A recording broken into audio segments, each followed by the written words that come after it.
Thank you, Madam Chair. I want to thank Ranking Member McHenry for his leadership in calling for this hearing today, and also you, Madam Chair, for bringing us together. Mr. Tenev, I'm going to start my questions with you by walking through a series of events from that day in January, just to make sure we're all on the same page. So in your testimony, you mentioned that the automated deposit requirements from DTCC came in at 5:11 a.m. Eastern, and it showed a $3 billion deficit, correct? I believe that's correct, yes. Okay. At that point, 5:11 a.m., did you have the liquidity to meet the additional $3 billion deposit requirement? So as we wrote in detail in my written testimony, there were a series of steps that the Robinhood Securities team took to reclaiming my time, sir. At that exact moment, did you have the liquidity for $3 billion? 5:11 a.m. At that moment, we would not have been able to post the $3 billion in collateral. Okay. So when you said, and you've said this multiple times, that you did in fact have the liquidity and you didn't have a liquidity problem, at that moment in time, that is not necessarily true, correct? You had to take steps to get there.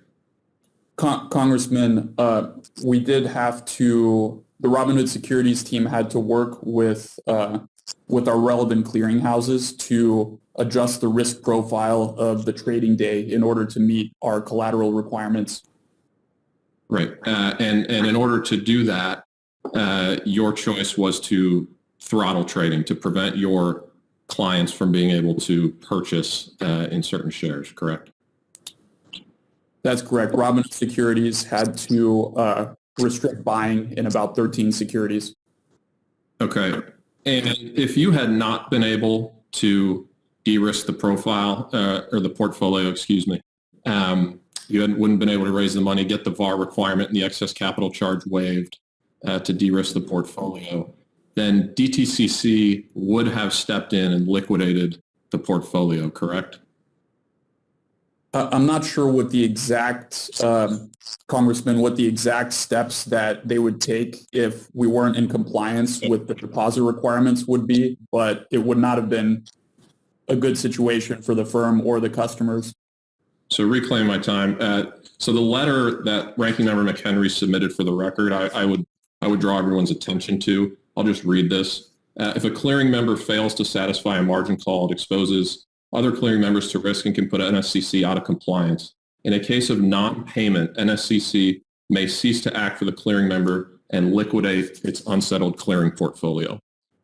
So that was definitely in the cards. For my constituents who are Robinhood clients, what would this have done to their portfolio if it would have been forced liquidation as a result of missing the capital call?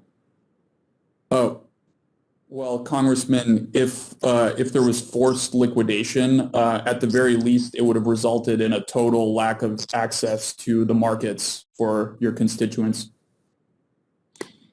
not just to the 13 securities that we restricted buying in. Right. So this would have been an enormous catastrophe for Robinhood, correct? And the clients. That's correct. And not just Robinhood, but the over 13 million customers that we serve. Yeah, and I think that's really sort of the crux of the issue. So in a sense, I love your company because it does, when correctly managed, provide investment opportunities for individuals who are currently frozen out of the markets for one reason or another. At the same time, though, I believe a vulnerability was clearly exposed in your business model and perhaps in the regime that governs your capital requirements. And we just can't live in a world where my constituents could have their shares liquidated without their consent because you all aren't able to make a capital call. I appreciate that you were able to ultimately satisfy it. But the amount of time you have from 5 a.m. to 10 a.m. to figure this out is scary for the company. And frankly, I care more about my constituents than anything and scary for them.